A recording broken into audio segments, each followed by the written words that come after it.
Hey everybody, this is Dave coming to you from the Gaming Cave. Today we're going to start playthroughs of Point Blank, V is for Victory from Lock and Load Publishing. And what we're going to use, this video is going to be our setup and introduction to the solo rules. Because I haven't seen a lot of videos out there using them, a little bit.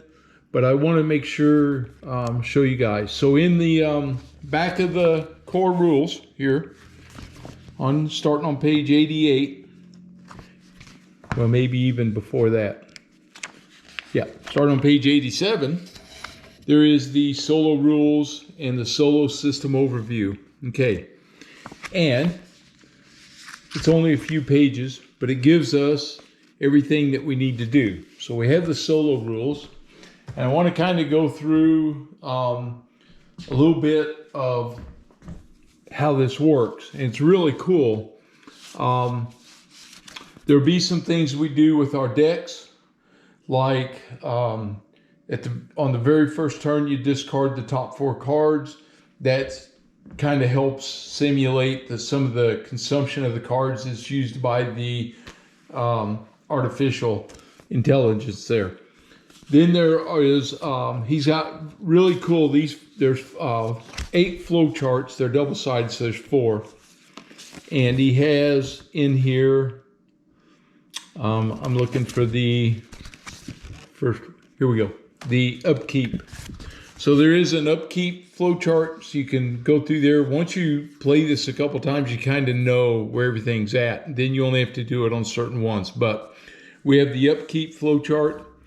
And you can see it's for defensive posture, offensive and defensive posture, and upkeep phase. So it gives us a chance, kind of follow along with that. And then what we have is this handy dandy little deal. Now we know in the game, Point Blank, that your cards have die rolls on them, right? 1, 5, that's how you roll the dice. But in the solitaire game, we actually use the dice that they gave us. And we do that for a couple things. One, we're going to roll those when it's time for the Germans, because they're going to be controlled by the artificial intelligence or the solo system. And we roll on this, and it tells us, depending on whether we're on defensive posture or attack posture, tells us what actions should happen. And then from this, we go read what happens with this. So let's say it's a move. This is offensive posture move. But then we have, and there's offensive and defensive posture fire. But there's also we got to find it, defensive posture move. So we just read through here and answer the questions. It's a flow chart, so we just answer yes or no to each one till we find the action that we're going to do. And then for all the little abbreviations, he's got them written on every one of the charts. So it really helps. So this is a cool system, and it takes a little bit longer when I'm playing at first, but once we kind of get going, it flows pretty fast. Okay. Then we have all the other player aids also that are in here. And these two are probably the two I use the most. The firing procedure and the description of what all the symbols are as I continue to learn what they are. Okay. And of course there's the upkeep phase. What we do, upkeep phase, impulse phase, turn-in phase, and then victory conditions. So we have all the different player aids to help with those things too. Okay, so the scenario I chose to play, and I haven't played this, so, I played the game.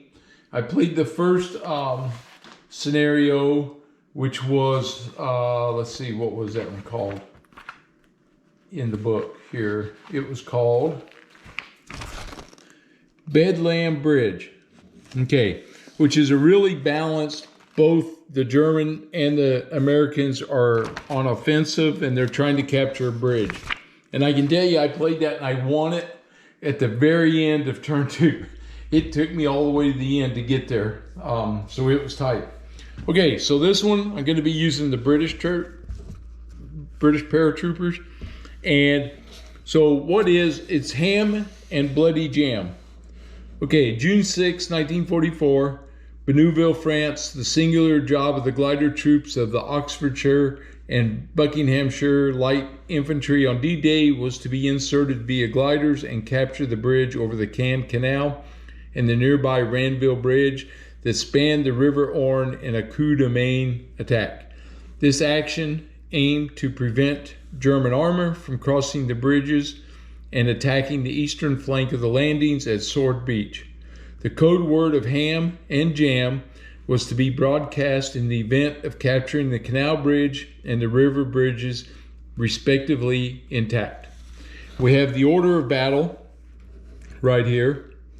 So it's 3 second-line infantry and 2 second-line half squads, a 50 millimeter anti-tank weapon, which sets up in Sector A1, 7.92 millimeter machine gun weapon team, Lieutenant Werner and Lieutenant Anders, and in support 2 MG42s. They get 2 wire terrain cards. There's also one Fallschirmjäger squad and Major Hogg, who is, these guys are the reinforcements. And then for the British, we're going to have 7 parachute squads, Sergeant Angrave, Lieutenant Hughes, and they have 2 Brents and 2 Piats. It's a 2-turn, so 2 times through our action deck. Victory conditions, we must control the bridge objective by the end of the 2nd turn. In our solo play posture, this is where it tells you if you're offensive, defense. The British are offensive, the Germans are playing defensive. And then we have special rules. Special scenario rule 1. The bridge objective in German section B2 is the Pegasus Bridge, which flows over the Caen Canal. The canal itself flows through German sections A2 and C2. We place river terrain cards in each sector. Also ignore the ordnance control flag on the bridge objective. So for the bridge objective, you normally would take a black, that's the ordnance flag, and 2 white, which are your squad. But in this case, we don't need the ordnance. We only need the 2. We have to have 2 of the white flags on the bridge. Okay, SSR2, Special Rule 2, at the start of the scenario, each unit that sets up in a sector where no terrain exists, draw 2 terrain cards and select one, which the unit will start in, discard the terrain card that was not selected. Special Rule 3, the German player receives 2 wire terrain cards from the excess terrain cards and may place them anywhere in their setup area except on the bridge objective. And then Special Rule 4, the play of the reinforcements card by the German player places 1 Fallschirmjäger squad and Major Hogg into a sector. Place in C1. If the sector is occupied by any forces, then we place into C2, then C3, then C4. Okay. And for our board, we're only using A, B, and C sector. D sector is not being used. I'm going to use it to hold my cards and my discards and stuff. Okay, so we won't be using that sector. All right. We had to remove from the default deck 4 streams, 2 marshes, 3 woods, and 2 hills. And we had to add 4 clear and 2 wire. So I've already made the adjustments. We placed the bridge objective in German player section B2. Oh, B2. Oh, put that one in the wrong spot when I put it back. And place a stonewall terrain card in German player section A1. And place a river objective on German player section A2 and C2. Okay, so all that being said, there's our stone wall in A1. We have a river, and with the river card, units may not enter this area. So they can't, that's a sector they cannot go into. Then we have our bridge. We have the other river right here, and our stone wall. We have 2 wire terrain cards, which we have not placed yet. And then I have all the German units. I have them set out. Over here in A1 is the 50 millimeter attack gun. As you can see, it's good for infantry. It does have armor, but I don't have any armor in this game, so it won't be attacking. So it'll only be using its high explosive rounds. Okay. All right. And we have our 3 line squads, second line squads. And then we have the 7.92 millimeter machine gun team. That's a badass weapon. He's going to be hard. And then the 2 half squads. And then we have our, there's 2 of the MG42s. And then we have Lieutenant Werner and Lieutenant Anders. Lieutenant Werner, Lieutenant Anders. Okay. So we got to set that up. So here's the way I like to do it. You guys know, if you watch any of my other games, I like to do things by random because I don't want to stack things and make them. But 2 things that I'm not going to do, I've already kind of figured out where to put the 2 wire cards because I think that's important that we do that in favor of the Germans. The other 2, the reinforcement here is Major Hogg and then Fallschirmjäger squad. So those guys, hope I don't pull the reinforcement roll and keep them off the board. Okay, so we're going to place, we have 3 squads, the machine gun team, and I'll bring these up here. And then after they're placed, we'll decide who gets what on the support groups here. Okay, the way I do it is I got, basically there is, I really like to think, you know, do you want to be in front of the bridge or behind the bridge? I would say they would, most cases they would be behind the bridge. And they're going to want people to, this is the objective, they're going to want to move up there. So if I was placing the Germans, I would place them in these 6, or really these 5, being the 50 millimeters already back there. I would place them in these 5 and where the stone wall is, because that's another tough one. And the other thing I didn't show you, the nice thing is here, on all these setups, they show you a picture of your combat map with your sectors, your rows, areas, and then you see there's the bridge on the German side with the rivers and the stone wall. Okay, so I'm going to die roll for these guys, and we're going to place them, and I'm going to count them this way, just so we're clear. 1, 2, 3, 4, 5, 6. That's the way I'm going to go. Okay, we'll start with this first line squad and see where he goes. We rolled a 3. 1, 2, 3. So we're going to put him here. We're going to roll for the next one. And then we're going to roll a 4, which was here. Okay, and we got one more. We're going to roll a 4. So we have 2 squads there. That's the maximum they can have in there. So if I roll a 4, I have to pass over that. Okay, we're going to put the machine gun team. 3. So he's in here with this line squad. So again, that's all they can have. Now I got 2 half squads. It's a 4, can't go there. So we'll roll again. It's a 6. So he's back here. We have one more. 4 again. Oh, a 1. Perfect. Because I wanted 1 up there. He's going where the stone wall is. All right. Now we got 2 MG42s. Let's place them. I'm going to roll them. We have 1, 2, 3, 4 to choose from. So 1 through 4. 5 or 6. We'll roll again. 3. 1, 2, 3. So they're going to have an MG42 and a 4. 1, 2, 3. This half squad's got an MG42. Okay, so they're both over there. Now we're going to roll for Lieutenant Anders. He's going to be, re-roll, that was a 6. That's a 6.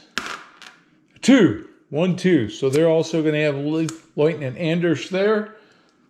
And a 5, a 4. 2, 3, 4. The half squad has Lieutenant Werner with them. Okay. So these guys can maneuver around here a little bit. We're going to see how this works out. Now they're going to place their wire. They're going to place one wire here, and they're going to place one wire with the stone wall. Now the way this, you can have this on there.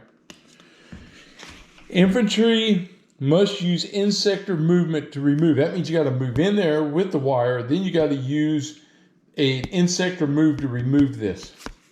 That makes it really hard to get to the stone wall. And he's going to be protected there with that stone wall. And so we're going to put the stone wall and the wire like that. So I remember there's wire there right now. Okay, that's my German setup. So now I got to decide what to do with these guys. I've got Sergeant Ingrave, Lieutenant Hughes. I got 2 Piats.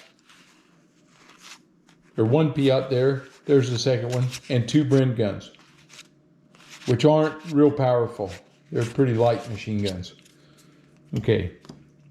And the British set up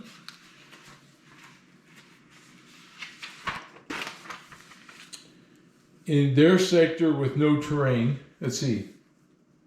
Sorry. Set in any sector. So I can set them up anywhere. Okay, so here's the thing, right? I got 1, 2, 3, 4, 5, 6, 7 parachute squads. I think I'd like to have them paired up some. And I don't know that I want to be right up on these guys to start with.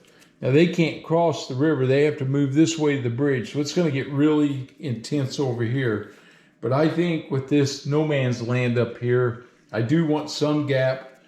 I got to be careful there. They're kind of light. I can, he doesn't have much firepower, but if they get this other squad ends up getting over there to help him,